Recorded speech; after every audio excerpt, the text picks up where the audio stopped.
And Ocho is basically a group of winemakers from different parts of Georgia that have lines that have different endangered animals on the front. So, and one specifically to Georgia.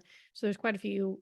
All the ones we have, I think, are like whatever this type of animal is, like a deer with horns, different types of horned beasts. But they also have some that are cats and things like that.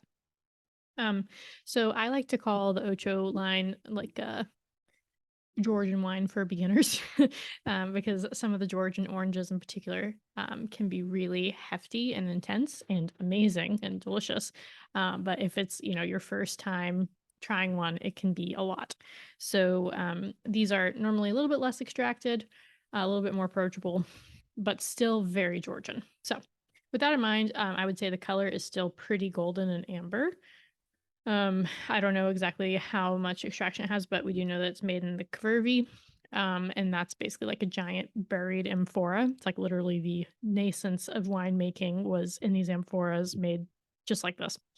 Um, there's a lot of really interesting blogs about that. We have some. There's also a bunch of other ones out there. Georgia's really cool.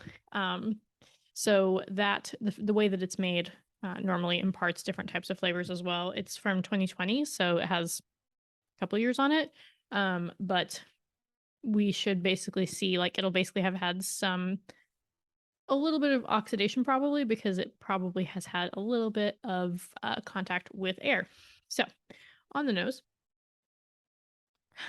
smells great. It's got this almost like grassiness at the top, a little bit like saline, with like lychee. I never know if it's lychee or lychee, whatever that like tropical fruit is.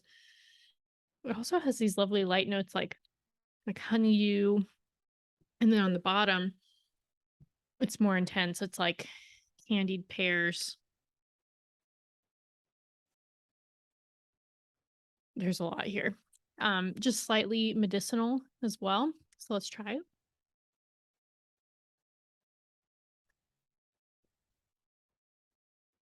All right, so there's that tannin. You should always expect the tannin from the Georgian wines. I would say some of them can be almost like high tannin. This one's like medium to low, but it's definitely there. So that's something that you want to think about when we're pairing. Just talk about in a second, but like that like nice saltiness, a little bit minerally. Um, you get that on the finish. So it starts out with some of those fruits. And then it kind of just has this like lovely tannic, like saline finish to it. So I really like this with food. And if you want to go Georgian style, you can do the little what are they called? Like bread boats that kind of look like pizzas. I can't think they're called kibbeh, something like that. Would also be really good in the fall with like stews, like a lentil stew or like a lamb stew, something like that. Tagine food is always great with this type of stuff. Um, things that are kind of heavily spiced would be really good here. So Georgian wine, light, but remember it's still pretty medium across the board and very tasty.